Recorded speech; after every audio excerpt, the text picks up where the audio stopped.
Raio atinge concentração de ato pró-Bolsonaro e deixa dezenas de feridos em Brasília. E você vai ver ainda. Idoso morre afogado durante enxurrada em São Paulo. E ainda, morte de americano por agentes federais provoca indignação nos Estados Unidos. Essas e outras notícias você confere agora no Redação Hit. Olá, bom dia para você. Segunda-feira, 26 de janeiro de 2026, início de semana. Agora são 11 horas e 30 minutos pelo horário de Brasília. Um ótimo começo de semana para você. Vamos aos destaques do Redação Hit, primeira edição. Dezenas de pessoas ficaram feridas após um raio atingir um protesto pró-Bolsonaro em Brasília. A manifestação política acontecia neste domingo sob chuva intensa na capital federal. Pelo menos 47 pessoas foram hospitalizadas após raio atingir um de apoiadores do ex-presidente Jair Bolsonaro, que está preso por tentativa de golpe de Estado. O Corpo de Bombeiros informou que chegou a atender 89 pessoas no local por ferimentos causados pelo raio. A manifestação intitulada Caminhada pela Liberdade e Justiça, liderada pelo deputado da oposição Nicolas Ferreira. Entre os hospitalizados, quase 20 feridos haviam recebido alta do Hospital de Base de Brasília ao fim do dia. E 11 necessitavam de cuidados médicos específicos. Milhares de manifestantes se reuniram sob forte chuva em apoio a Bolsonaro, que foi condenado a mais de 27 anos de prisão e está detido na Papudinha, no complexo penitenciário da Papuda, em Brasília. O ex-presidente foi declarado culpado por conspiração para manter-se no poder de forma autoritária, após sua derrota para Lula, em 2022. Seus aliados no Congresso aguardam o retorno dos trabalhos legislativos em fevereiro para aprovar uma lei que poderia reduzir significativamente sua pena, apesar do provável veto do presidente Lula. Com camisas da seleção brasileira e enormes guarda-chuvas ou capas impermeáveis, milhares de seguidores de Bolsonaro desafiaram a tempestade perto da Praça do Cruzeiro, onde se concentraram após uma marcha política. Eles foram subitamente surpreendidos por um clarão e um estrondo, segundo um vídeo divulgado pela imprensa e nas redes sociais. Em seguida, algumas vítimas eram carregadas nos braços por outros participantes. E essa chuva também caiu aqui no Sudeste. Um idoso morreu após ser arrastado por uma enxurrada durante a chuva forte em São Paulo. O caso foi na Vila Guilherme, zona norte da capital paulista, uma das regiões mais afetadas pela chuva neste domingo. Um homem de 75 anos morreu afogado na tarde de domingo após ser arrastado pela enxurrada durante um alagamento na rua Piatá, no bairro da Vila Guilherme, zona norte de São Paulo. De acordo com o boletim de ocorrência, Romeu Maxione Neto foi retirar o carro que estava estacionado na rua na hora da chuva forte, mas acabou sendo arrastado pela água e ficou preso debaixo de outro veículo. O homem chegou a ser atendido pelo Corpo de Bombeiros, mas não resistiu e morreu no local. Em depoimento à Polícia Civil, um frentista que trabalha num posto de combustíveis em frente ao local afirmou que viu o homem sendo arrastado pela correnteza. Ele entrou na água e tentou socorrer a vítima, mas disse que a força da água era muito intensa. A chuva que atingiu São Paulo na tarde de domingo deixou as regiões norte e leste em estado de atenção para alagamentos, segundo o Centro de Gerenciamento de Emergências Climáticas da Prefeitura. A Avenida Luiz Dumont Vilares, que fica ao lado da Estação Parada Inglesa, na Zona Norte, ficou alagada e veículos ficaram ilhados. Moradores da região do Tucuruvi, na Zona Norte, relataram a presença de rajadas de vento e chuva com granizo. Em Guarulhos, na Grande São Paulo, uma garagem subterrânea de um prédio na Avenida Salgado Filho também ficou alagada. Segundo o boletim da concessionária Enel, mais de 48 mil imóveis estavam sem energia elétrica por volta das 4 da tarde, sendo 43 mil apenas na capital.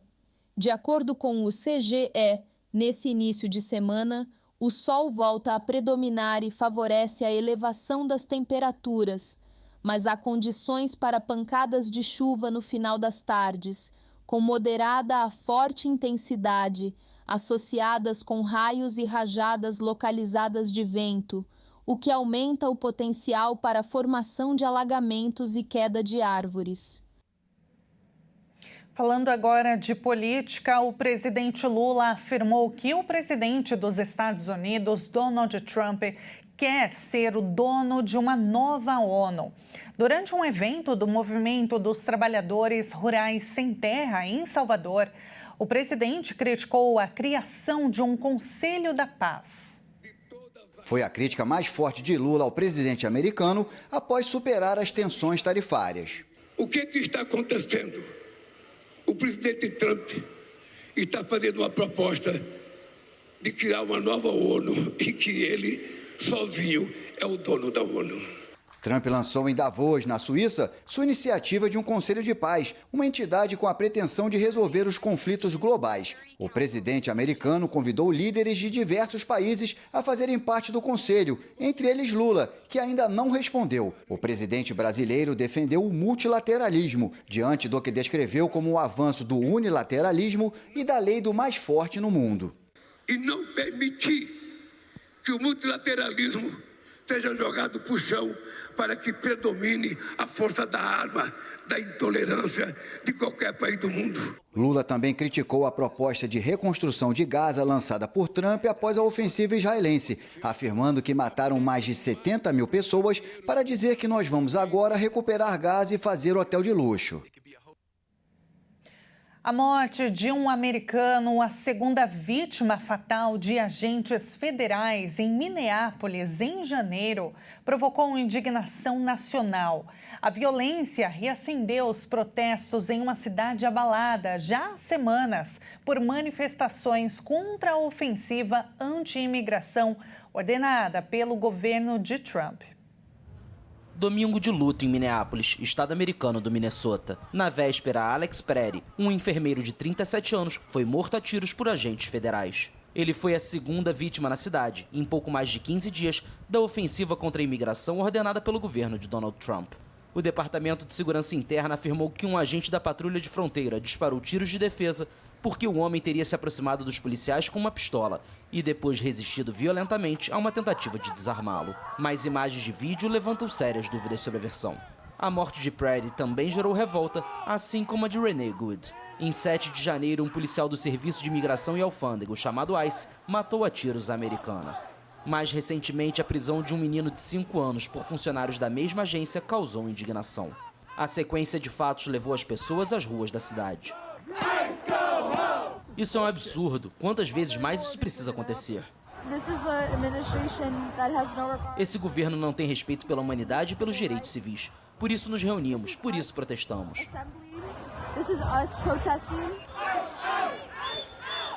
Há semanas, milhares de agentes do ICE estão em operação para colocar em prática as deportações em massa ordenadas pela Casa Branca. Minneapolis faz parte das chamadas cidades santuário, que oferecem proteção a migrantes sem autorização de residência e cooperam de forma limitada com as autoridades federais de imigração. O governador do Minnesota, Tim Walz, exigiu que a investigação sobre a morte de Brady seja conduzida por autoridades locais e afirmou que não se pode confiar no governo federal, antes de acusar o ICE de semear caos e violência.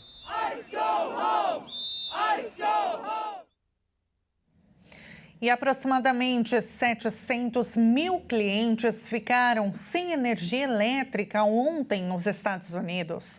Uma grande tempestade de inverno trouxe temperaturas congelantes que paralisaram o transporte e esvaziaram as prateleiras nos mercados. Uma grande tempestade de inverno atinge os Estados Unidos. Ao todo, 20 estados, assim como a capital Washington, declararam estado de emergência. A tempestade avançava do sul e do centro em direção ao nordeste do país, com temperaturas gélidas que paralisaram o transporte e provocaram uma corrida por suprimentos. O site de monitoramento PowerOutage.com mostrava mais de 700 mil clientes sem eletricidade na manhã deste domingo, principalmente no sul dos Estados Unidos, onde a tempestade começou no sábado. As autoridades do Texas até a Carolina do Norte e Nova York instaram os moradores a permanecer em casa devido às condições perigosas. Foram registradas nevascas em toda a região central do território, incluindo Kansas, Oklahoma e Missouri, onde, segundo o Serviço Nacional de Meteorologia, alguns locais já contabilizavam 20 centímetros de neve acumulada na noite de sábado. Vários aeroportos em Washington, Filadélfia e Nova York tiveram quase todos os voos do dia cancelados. Segundo o site especializado FlightAware, mais de 14 mil voos com destino e origem nos Estados Unidos foram cancelados durante o fim de semana, e milhares mais sofreram atrasos. A tempestade, classificada como incomumente extensa e de longa duração pelo Serviço Nacional de Meteorologia, é causada pela chegada de uma massa de ar ártico procedente do Canadá. As baixas temperaturas esperadas após a tempestade podem durar até uma semana, com mínimas de sensação térmica previstas inclusive abaixo de 45 graus Celsius negativos em alguns locais.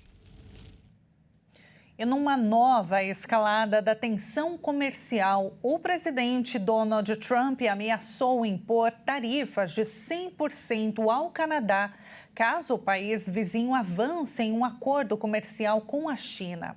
A ofensiva amplia o atrito com o primeiro-ministro Mark Carney e aprofunda a guerra comercial entre os dois países. O presidente Donald Trump ameaçou impor tarifas de 100% às importações canadenses para os Estados Unidos, caso se concretize um acordo comercial entre o Canadá e a China, após um pacto preliminar anunciado na semana passada entre Ottawa e Pequim. Na plataforma Truth Social, o republicano disse que se o primeiro-ministro canadense Mark Carney acha que vai transformar o Canadá em um porto de descarga para que a China envie bens e produtos aos Estados Unidos, está muito enganado.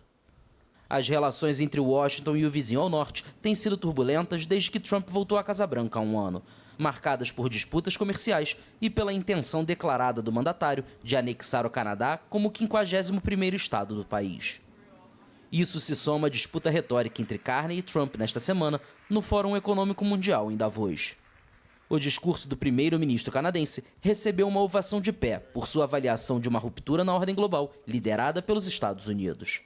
O presidente americano respondeu um dia depois e assegurou que o Canadá vive graças aos Estados Unidos. Em seguida, retirou o convite feito a Carney para integrar seu Conselho de Paz, órgão que criou para buscar resolver os conflitos globais. Trump insiste que seu país não precisa ter acesso a nenhum produto canadense, o que teria consequências de grande alcance para Ottawa, que depende em grande medida do comércio com os Estados Unidos, já que envia 3/5 de suas exportações para lá. Setores chaves canadenses como o automobilístico, o de alumínio e o de aço foram afetados pelas tarifas setoriais globais impostas pelo bilionário. O impacto, no entanto, foi atenuado pelo TMEC, Tratado de Livre Comércio norte-americano, integrado por México, Estados Unidos e Canadá. Diante da guerra comercial iniciada por Trump, Carney se concentra em duas frentes: aumentar o comércio interno e buscar novos mercados na Ásia e na Europa. E veja a seguir, INSS começa a pagar benefícios com novo reajuste e isenção do imposto de renda. E antes do intervalo, vamos dar uma olhada na cidade de Nova Petrópolis, Rio Grande do Sul, 28 graus. O Redação Hit volta já.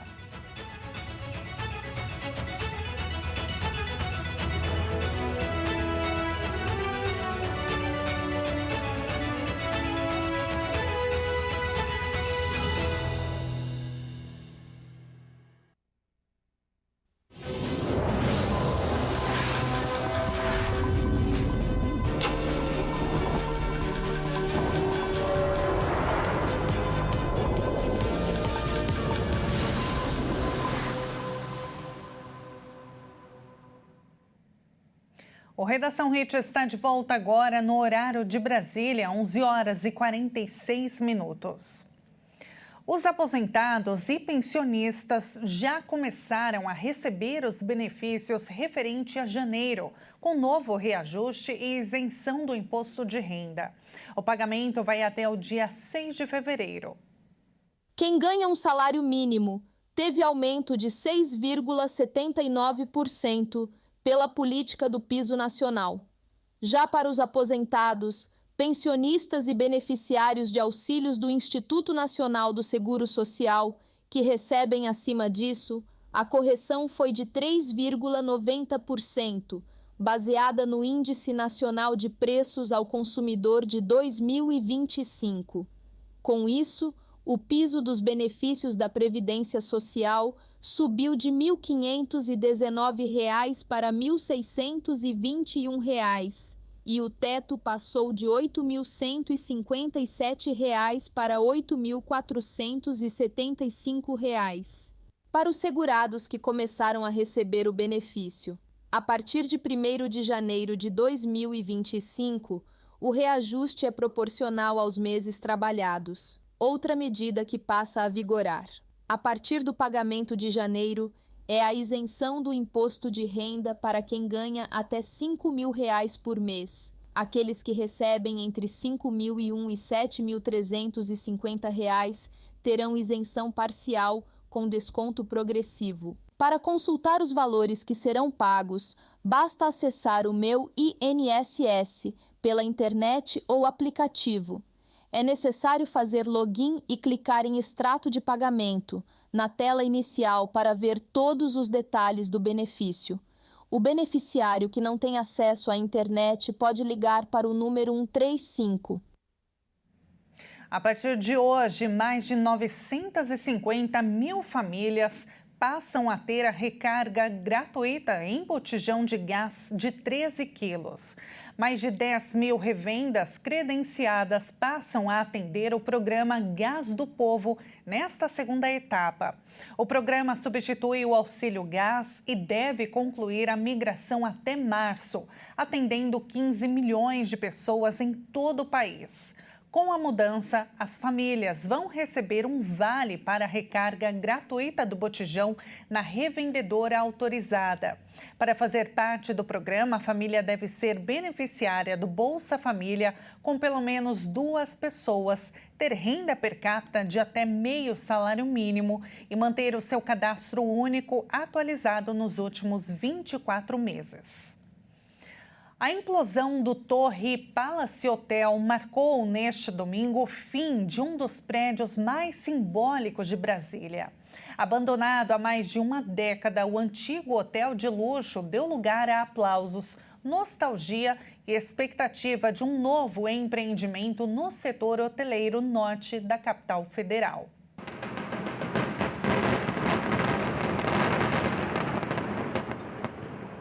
Foram necessários poucos segundos para o antigo Torre Palace Hotel vir ao chão neste domingo em Brasília.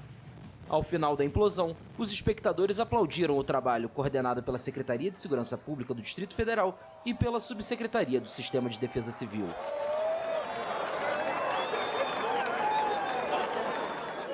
Sim, um espetáculo, mas veio um sentimento tão diferente para mim, uma mistura de tristeza, alegria, alívio, mas também um sentimento assim de uma coisa tão antiga, que era tão bonita, né, quase que um patrimônio, ter vindo abaixo. A gente já estava ansioso para saber como é que ia ser, a primeira vez que a gente ia vivenciar esse momento de demolição aqui na cidade. E aí a minha esposa pegou e alugou um quarto de hotel aqui no hotel em frente, numa área segura, para que a gente pudesse assistir de primeira classe, né? De acordo com a Agência Brasil, o hotel, no setor hoteleiro norte, área considerada nobre, próximo a pontos turísticos como a Torre de TV e o estádio Mané Garrincha, fechou as portas em 2013 e ficou abandonado. O prédio passou então a ser invadido e se tornou um ponto para usuário de drogas, até ser lacrado pelo governo do Distrito Federal.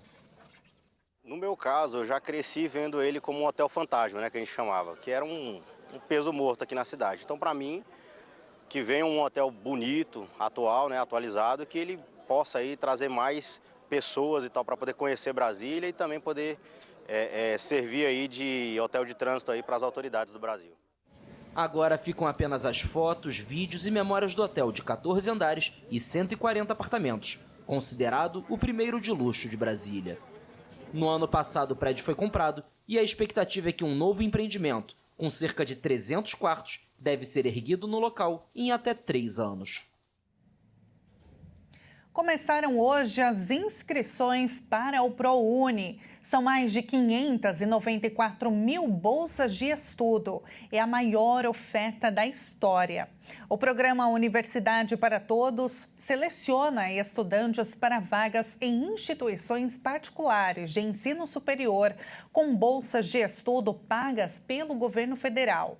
A seleção é feita por meio das notas dos participantes nas 2 últimas edições do Enem. O candidato precisa ter ficado, no mínimo, com 450 pontos na média das provas do Exame Nacional do Ensino Médio e não ter zerado a prova de redação. O processo é gratuito e a inscrição deve ser feita na página acessounico.mec.gov.br/ProUni. As inscrições vão até a noite do dia 29 de janeiro e o resultado da primeira chamada sai no dia 3 de fevereiro. E olha, neste domingo, a FIFA lançou no Rio de Janeiro a marca da Copa do Mundo Feminina de 2027, dando início oficial à contagem regressiva para o torneio no Brasil, com a participação de ídolos, aliás, como Marta, Formiga, Ronaldo e Cafu. O evento reforçou a expectativa de um marco histórico para o futebol feminino no país. Contagem regressiva para a Copa do Mundo Feminina de 2027 no Brasil. Neste domingo, em uma cerimônia no Rio de Janeiro, a FIFA lançou oficialmente a marca do torneio. O evento contou com a presença de grandes estrelas do futebol feminino e masculino, verdadeiros craques que vestiram a amarelinha. O Brasil ama o futebol e o nosso país está pronto para abraçar o futebol feminino com orgulho, emoção e muita confiança. Este torneio vai criar histórias inesquecíveis e revelar novas estrelas, inspirando meninas e meninos, mulheres e homens, e fazendo esse amor pelo futebol crescer ainda mais. Eu tenho certeza que há muitas pessoas que estão torcendo para que realmente a nossa seleção feminina ganhe de vez um título mundial por tudo que a gente vem fazendo e que realmente merecemos. E essa Copa do Mundo eu tenho certeza que vai ser um marco histórico para o futebol feminino no Brasil. Eu tenho certeza que a participação do torcedor brasileiro vai ser fundamental para a gente ter chance de conquistar esse título importante. Nossa, a importância desse evento, pontapé inicial para a Copa do Mundo Feminino no Brasil, para nós é muito significativo, né? O futebol feminino vem numa sessão muito boa, as meninas precisam de uma grande conquista em termos de Copa do Mundo. Eu acho que essa Copa do Mundo no Brasil vai só edificar aquilo que essas meninas vêm fazendo ao longo desses anos aí. Entre os presentes também estava Arthur Elias, técnico da seleção feminina do Brasil. Acho que a seleção avançou, né, na sua característica de jogo, no entendimento das atletas, na nossa identidade, e como grupo, né, na nossa unidade. E fazendo isso com muitas jogadoras, né? Então esse é um dever que eu tinha e continuo ainda, pelo menos aí até metade do ano, a gente conseguir dar bastante oportunidade, né, e criar essa evolução na seleção brasileira. O treinador ainda afirmou que o torneio no Brasil é um prêmio para a América do Sul, que vai deixando para trás anos de discriminação contra as mulheres no futebol da região. O Brasil, onde o futebol feminino foi proibido por lei entre 1941 e 1979, será o primeiro país sul-americano a receber a Copa do Mundo da categoria. E vamos agora abrir a nossa câmera do alto do prédio da RIT TV para ver como que está o tempo na capital paulista neste momento. Olha só, 27 graus, céu parcialmente encoberto. Muito obrigada pela sua companhia. Nesta segunda-feira, a gente se encontra novamente amanhã, às 11h30 em ponto ao vivo. Te espero. Até já. Até mais.